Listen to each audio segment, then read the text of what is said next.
Hello and welcome to DFS Coach Talk. It is Tuesday, February 8th, 2022.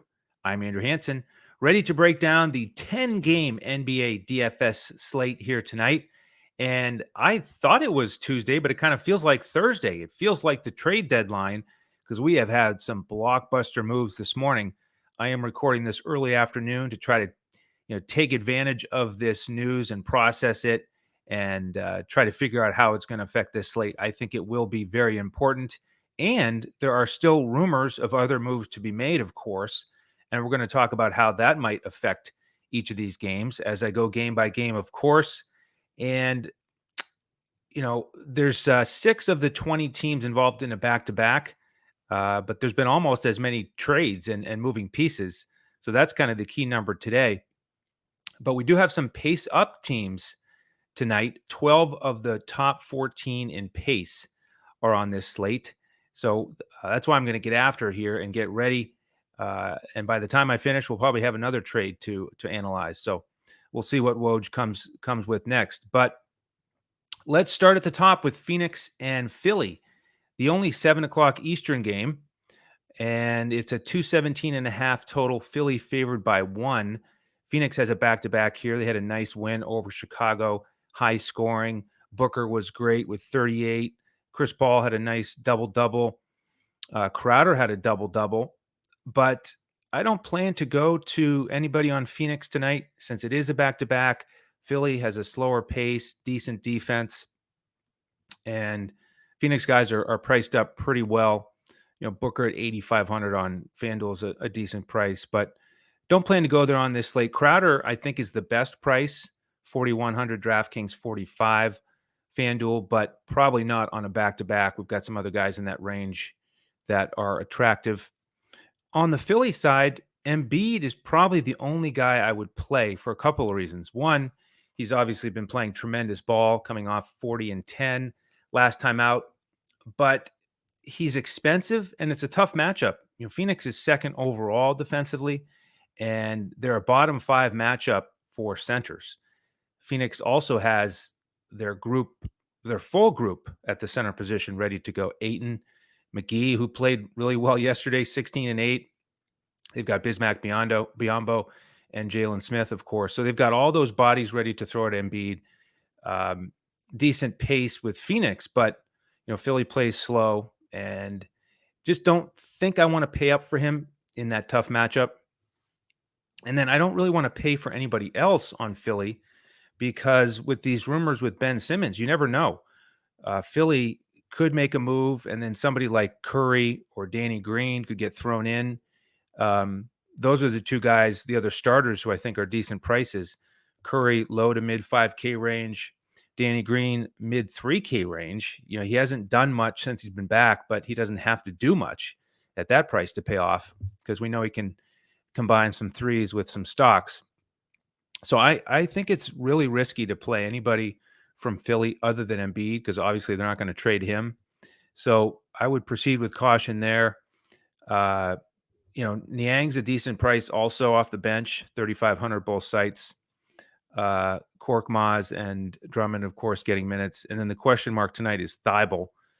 He's dealing with a shoulder issue. So my advice here, maybe Crowder, maybe Embiid, but most likely we fade game number 1. That'll give us another half hour to play with our lineups if there's any late trades in that window because we have 2 games coming up at 7:30. Let's start with Boston and Brooklyn, the first TNT game tonight at 7:30. Boston currently favored by 6, total 217.5. That line will probably go up because the news just came out that Harden is out tonight, as is Claxton. And Brooklyn is really in that same position to me as Philly because they are the 2 teams that might do a deal with each other for Simmons and Harden. I think it's risky to play anybody from Brooklyn. But they're going to be popular because with Harden out, Claxton out, LaMarcus Aldridge out, Kyrie is out, of course, because this is in Brooklyn. We've got some opportunity and some decent prices. Patty Mills, probably at the front of the list in that 5K range. He'll be popular. Blake Griffin probably will start at that big spot again. He's been decent. 4,600 DraftKings, 5,200 FanDuel, both playable for me. Cam Thomas, 4,800 DraftKings. I like 6,000 on FanDuel is a little bit tougher, but he's been scoring 20, even 30 points coming off the bench, so he could hit value. No doubt. However, let's not forget who they're playing. It is the Celtics. They are now third in defensive efficiency, and how about the last 8 games? They've held their opponents under 100 points in 7 of those 8 games. So it's just a real tough matchup for Brooklyn. I could see this turning into a blowout without their best players and all the uncertainty with that roster. So this is another proceed with caution game. But if we don't have any news right around 7:30, then Mills will probably get some run from me. Blake Griffin, those are my 2 favorites. Cam Thomas is in the mix. James Johnson is a decent price. Don't think I'll get to Edwards. He's not doing much even as a starter. Brown hasn't done much lately. Bembry in that price range, he could hit, but less likely coming off the bench for him. And then Sharp is the value big, who's been a little bit inconsistent. So that's the kind of the Brooklyn scope for me. On the Boston side, Marcus Smart really did well in this matchup earlier in the season. He's had a couple games recently where he hasn't taken many shots, but he's a real nice price tag, low $5,000 range on both sites. So he's probably the Celtic I'd be most likely to play. Robert Williams is a little bit tempting to me, but I don't really want to spend over 7,000 for him. And then just keep in mind that there's some trade talk involving the Celtics too. Dennis Schroeder possibly going somewhere like Milwaukee for Dante DiVincenzo. So keep an eye on that. Of course, if he's out, I like Marcus Smart a little bit more. Josh Richardson's a nice price. He's been playing well, but he could be on the move if the Celtics make a move. Same thing with Grant Williams. And again, if I didn't say it earlier, the problem with these teams on a day like this, 2 days ahead of the trade deadline, is that guys could get pulled in the middle of the game if a trade goes through. So that's why any of these teams where you hear significant rumors, I would most likely avoid those. And I would follow social media this afternoon to see what the latest rumors are, because, often where there's smoke, there's fire. All right, let's go to game 3, Indiana and Atlanta. And the trade deadline has hit this one as well. Indiana making a huge move with Sacramento as they send out Sabonis, Lamb, and Holiday for Halliburton, Hield, and Tristan Thompson. I don't think any of these players are going to play for the other team tonight. That goes for all these trades I'll be discussing. So we're going to end up with multiple teams that are down key rotation players, opening up big opportunities for the guys who are still on the roster. And Indiana is a perfect example of that. So Duarte is the guy I'm looking at here as my key play for Indiana against Atlanta. They're 27th defensively. Wings can do some damage against them. 5,500 DraftKings, 5,000 FanDuel. He's only small forward eligible on FanDuel. And that's one of the themes of this slate for me. There's a lot of small forwards I'd like to play on FanDuel. So, you got to choose wisely because of that limited spot. So Duarte I like. I would think Sykes would start again as Brogdon is questionable. I'm assuming he's out. And after that, you got to figure Torrey Craig will start again. But then we just don't know about the bigs. Goga will probably move into that starting spot and take over for Sabonis. But we don't know about Isaiah Jackson and Terry Taylor. They're both questionable.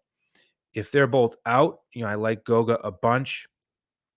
If they're both playing, then you kind of really have to evaluate it a little bit more.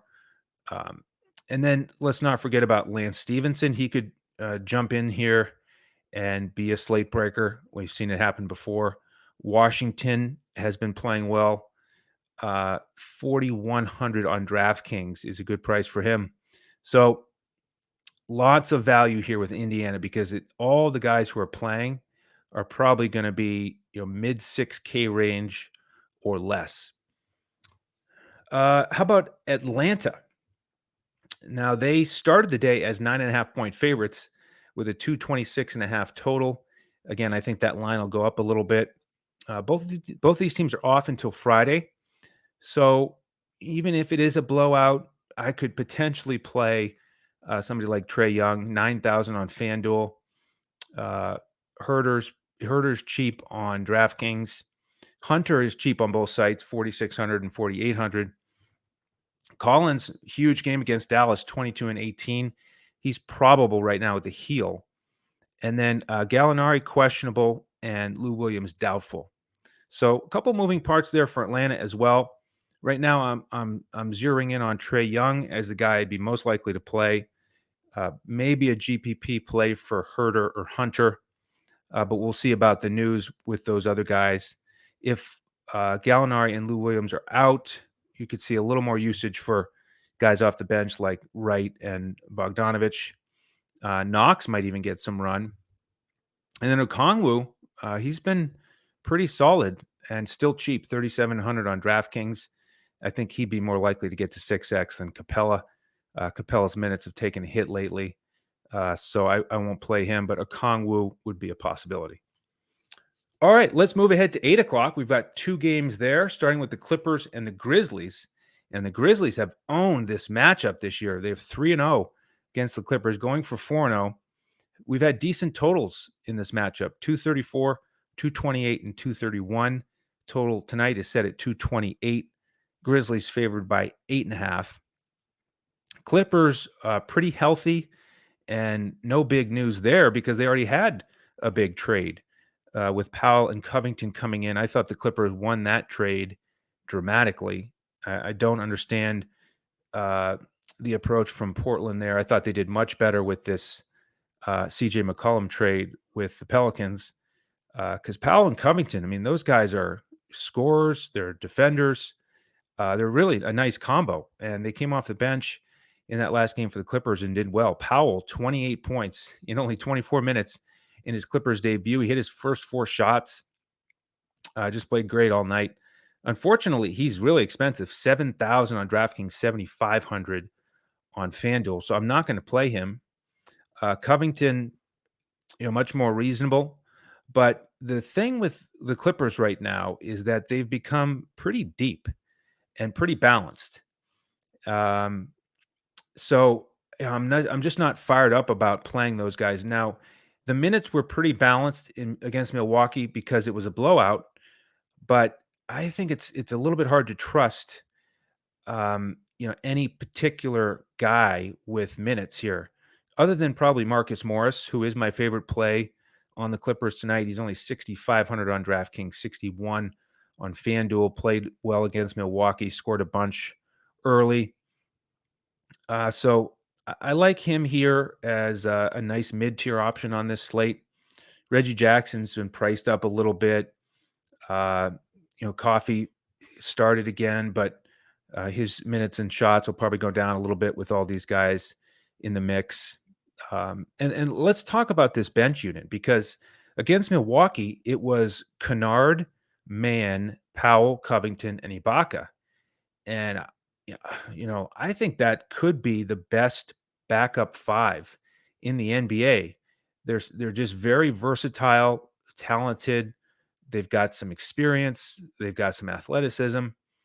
And, that's a great situation for Ty Lue, but it makes it tough for us in DFS. So now I'm not too excited about anybody other than Marcus Morris tonight. Terrence Mann, 3,800 and 3,700 would be the guy I could look at in a GPP just because of that price. Over on the Grizzlies side, we've got Tilly, Aldama, and Pons out. So I'm looking here at Ja as a potential pay up, 10,100 on both sites. Point guards can do well against the Clippers, as can the centers. And Steven Adams, in case you haven't noticed, he's been playing well lately. How about 12, 11, and 8 against Orlando? He almost had a triple-double. He's had 4 straight games with at least 11 rebounds. 5,500 DraftKings, 6,100 FanDuel. Good matchup. Clippers are not particularly adept at stopping the center spot. So Adams is in play for me. And then that's probably it. We know that the Grizzlies are a pretty deep team as well in terms of using that bench. It is an island game for both teams, but probably won't pay up for Bane in that mid 6K range. Triple J has been pretty good in this matchup, but I don't think I'll get there tonight either. All right, the other 8 o'clock game, the Rockets and the Pelicans. These teams played on Sunday, and the Pelicans won 120 to 107, but it's going to look a little different tonight because the Pelicans have pulled off this trade, sending Hart, Nickeil Alexander-Walker, and Satoransky to Portland for CJ McCollum, Snell, Nance. Again, I don't think those guys will be here, so this opens up some opportunities for the Pelicans. And I'm zeroed right in on Brandon Ingram here. 9,200 DraftKings, a little bit more that I'd like to pay, but coming off 33, 3, and 12 in this matchup. He scored 40 against the Rockets when they played earlier in the season. And he's just going to have as many shots as he wants. By the way, the Rockets are number 1 in the NBA in pace and 30th defensively. So about as good a matchup as you can have. So Ingram is a cornerstone player for me tonight. Devontae Graham is a real good price, low to mid 5K range on both sites. He's been inconsistent lately, so hesitant to play there because of that.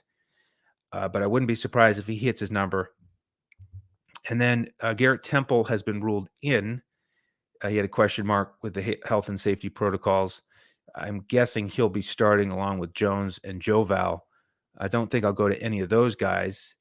But Alvarado off the bench should see a little bit of a boost without Nickeil Alexander-Walker. 3,700 on DraftKings is nice. And Jackson Hayes would be a GPP option for me. He's been priced up to 5,500 on both sites. He is power forward eligible on both sites, which is nice. Coming off 21 and 7 against the Rockets, even coming off the bench. So, he's on a real roll here recently. I think you could get him at low ownership today if you go in that direction.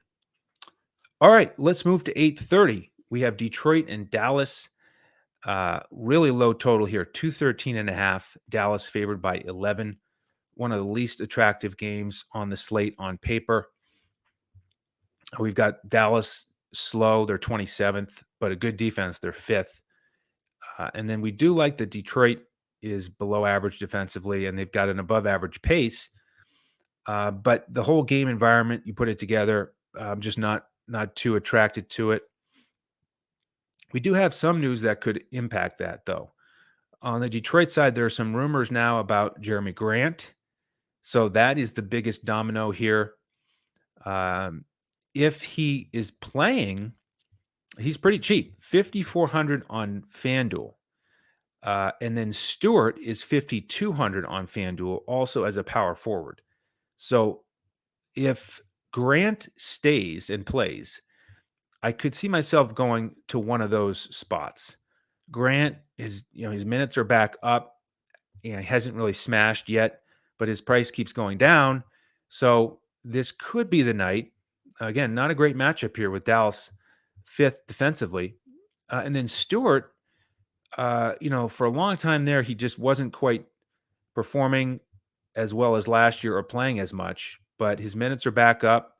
And he's had 5 straight games with at least 11 rebounds. So good price for him.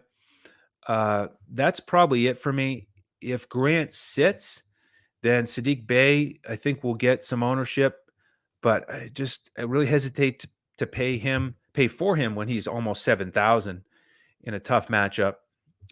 Do want to mention Corey Joseph. In case you haven't noticed his shooting splits, they've gotten to be at a pretty good spot here. They're 46, 43, and 85.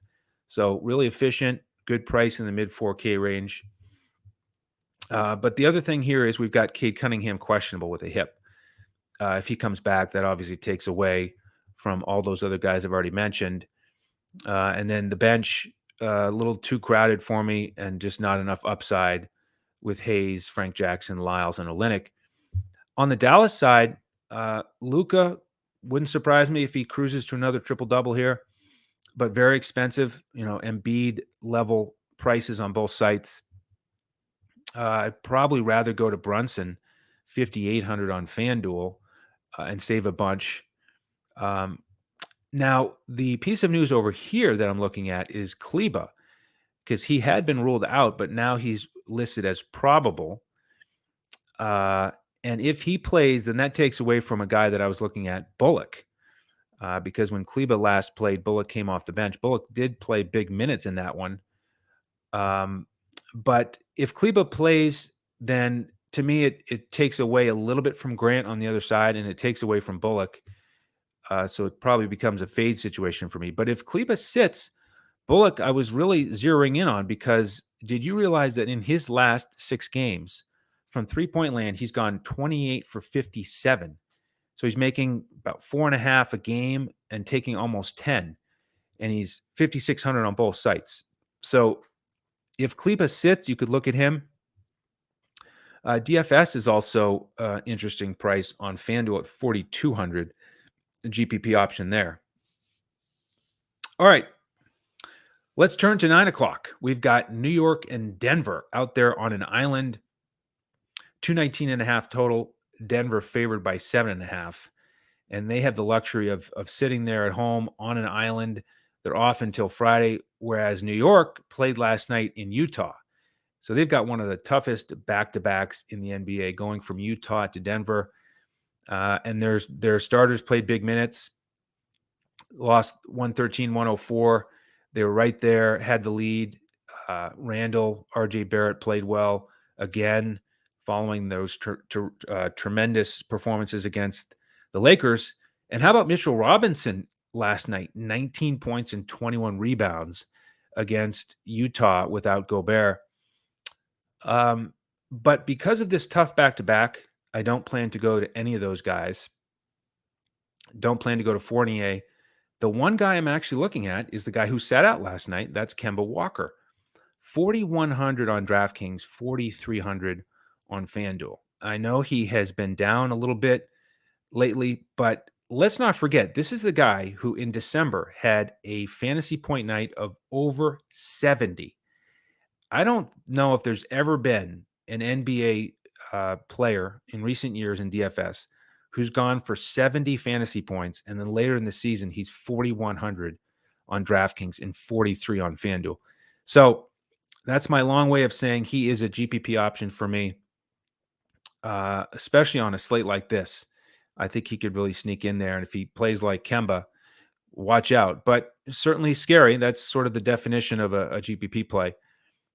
The other news here with New York, Noel questionable, Grimes questionable. So if Kemba does play, then I would think Burks would go back to the bench, and that would impact quickly, probably negatively. Reddish got 15 minutes last night, and then Obi Toppin, maybe he'll see some minutes if Noel sits, but probably Kemba or pass on that side. And then with Denver, Jokic is always a good option, right? But maybe not tonight. New York's 30th in pace, and they are top 10 defensively. They played earlier this season. It was Denver 113-99.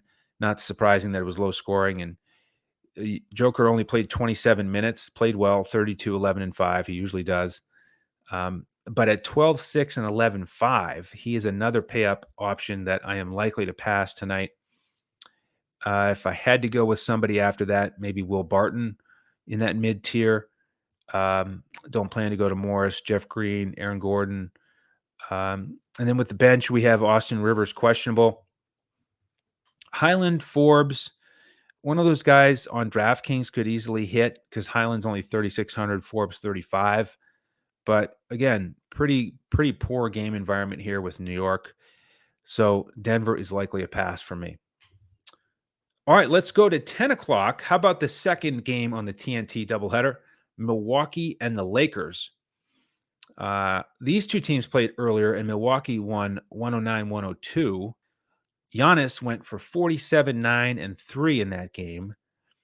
On the Lakers side, LeBron was not playing, and AD only went for 18, 9, and 4. So that doesn't say a lot for me about AD in this matchup. And interesting that Melo started that game. He's out tonight. So the point there is that Giannis had an easier matchup with Melo at the 4 and AD at the 5 than I think he'll have tonight with LeBron, Stanley Johnson, and AD in that front line. But Giannis in the mix for me here, 11-8 and 11-3. So he's a bit of a discount on some of the other pay-up guys. I think this game is more likely to be high scoring and close than some of the others involving the studs. It is 231 as an over-under. Milwaukee favored by 4.5. Great pace-up game here. Milwaukee 9th, Lakers 3rd. So I wouldn't mind some more exposure to this one than some of these other games I've discussed. Giannis, a strong candidate there. The other guy I want to mention here on the Milwaukee side is Drew Holiday. And I really like the narrative for him tonight. He's from Southern California. Their last game against the Clippers in the same building, he went for 27, 5, and 13. And last year, when they played the Lakers in LA, he went for 28, 8, and 6. So those things I love. What I don't love is that he's 8,000 and higher tonight. Sometimes we can get Drew Holiday in that $7,000 range, but I am considering him because of that narrative and, because point guards can do well against the Lakers. The other news with Milwaukee, Grayson Allen probable to get back out there. If he starts, I think that'll send Connaughton back to the bench. Connaughton's a nice price, 3,800, 3,700 GPP option. And then, again, potential trade news, DiVincenzo possibly on the move. So I would not play him, and not really excited about Hood, Nawara. But Greg Monroe, keep an eye on him. 3,100 on DraftKings. He can give you, 6x at that price, backing up Portis. Maybe not tonight in terms of, will I roster him? But, that's a good spot. And if his price stays low, I think he'll certainly be a key guy on the upcoming slates. Over on the Lakers side, I think LeBron would be my most likely target here. 10-5 on both sites, coming off a real strong game against the Knicks. He's got the probable tag again, but I'm expecting him to be out there. So I'm going to lean towards him over AD tonight. Monk could possibly hit value at 6,300 the way he's been scoring. I'm not going to go to Russell Westbrook. And then all the other guys off the bench, to me, are just GPP options. Bradley, Reeves, Taylor Horton Tucker, Ariza. Ariza got big minutes in that last game with Dwight out. Tonight, Dwight is questionable.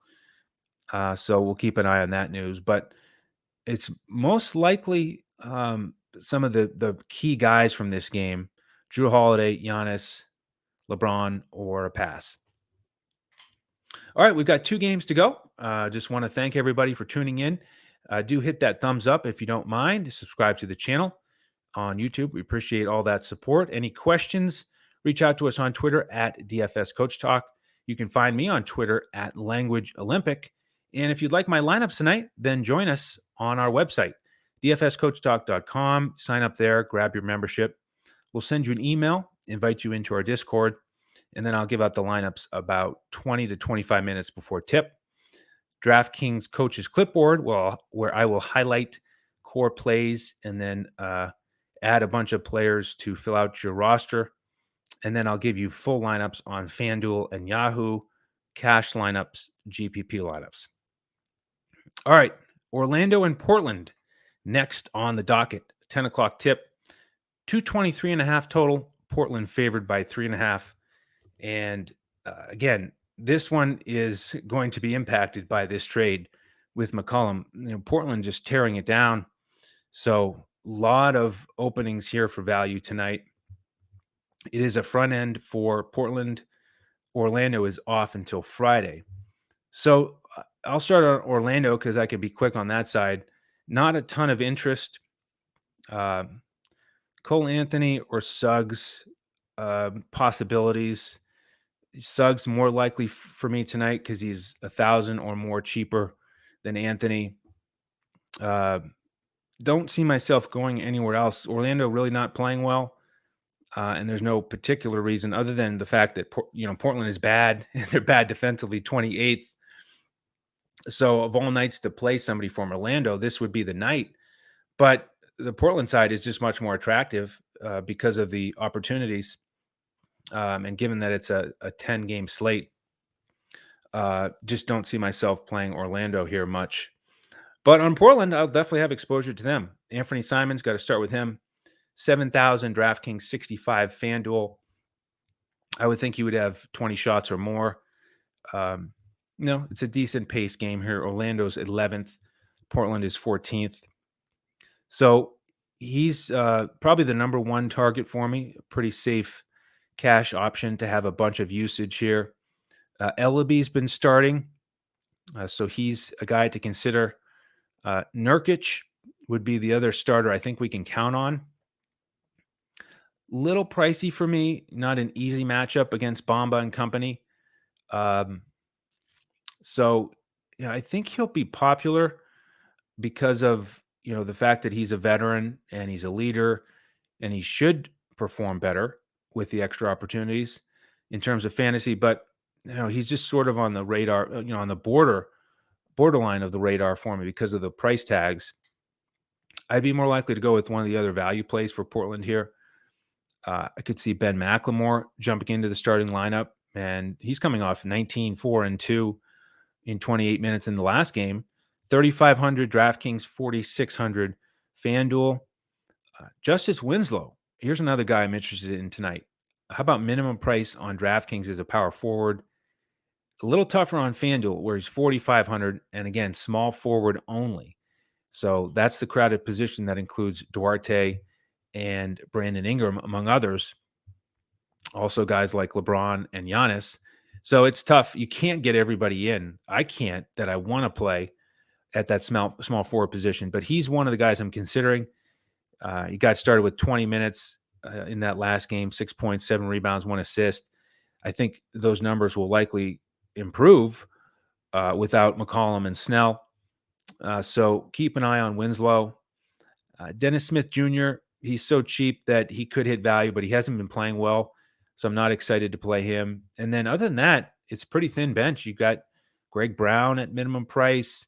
Watford, he's probably the most attractive of those other guys for me, but not a must play in my book. So probably Simons and Winslow, and then McLemore, my 3 favorite targets tonight on Portland. All right, let's wrap it up with Minnesota and Sacramento. These two teams are playing tonight, and then they're going to run it back and play again tomorrow in the same spot. 234.5 total, really nice. Minnesota favored by 5, and lots of moving parts in this game. On Minnesota, we've got question marks for Prince, Okogie, Reed, Beverly, and D'Angelo Russell. Beverly and D'Angelo Russell played in the last game with those question marks. So I'm penciling them in right now to start alongside Anthony Edwards, Vanderbilt, and the Big Cat. And then with Sacramento, we've got the big trade sending Halliburton and Heald and Tristan Thompson to Indiana. Then we have De'Aaron Fox questionable at this hour and Bagley questionable. So let's start with Minnesota. If those guys start as expected, Beverly is a good price at 5,100. D'Angelo Russell on the borderline for me, getting close to 8,000 because he's really more of a GPP guy. He's just inconsistent. So unlikely that I'll go there. And I really like the matchup for Minnesota tonight. Sacramento is 29th in defense. They have the 7th ranked pace, but the prices are just, they're just not quite where I want them to be. Anthony Edwards over 8,000 on DraftKings, the Big Cat 10,200 on both sites.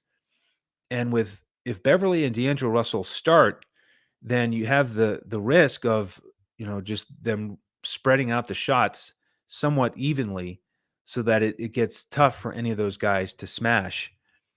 So we'll just have to wait and see. It's probably one of those spots where it's, it looks really good on paper because of the matchup, but I'm unlikely to mess with it because we've got so many other opportunities. I just don't think you need to.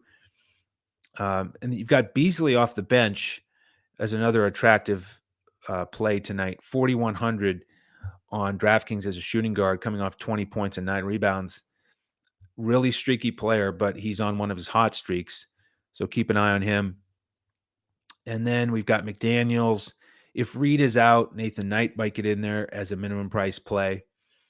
But again, I'm planning to steer clear of that mostly, and a little more likely to get somebody on the Sacramento side.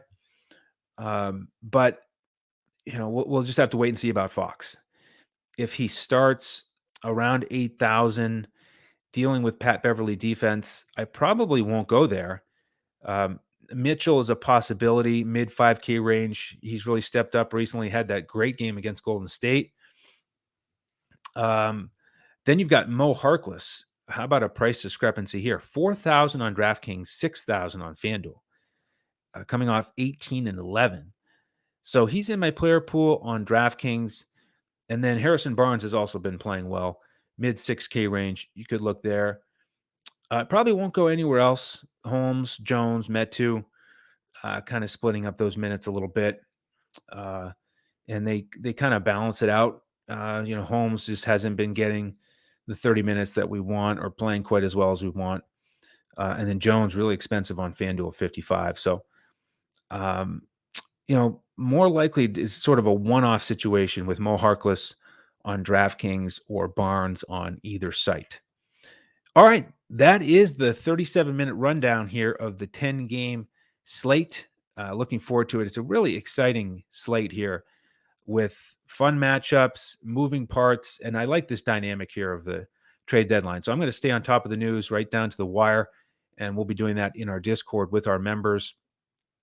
A lot of fun to talk about these moves, and it's a fun day to devote to the NBA to try to get an edge on the competition as we finalize these rosters. So that is it. Stay tuned throughout the day to social media to see about any more moves. Again, you can find us on Twitter at DFS CoachTalk. You can find me at Language Olympic. And Coach will be back tomorrow to break down Wednesday's slate. And it's a really exciting week here in the NBA. So thank you all for tuning in. On behalf of the entire DFS CoachTalk team, I'm Andrew Hansen. We'll see you next time as we look to crush it in DFS.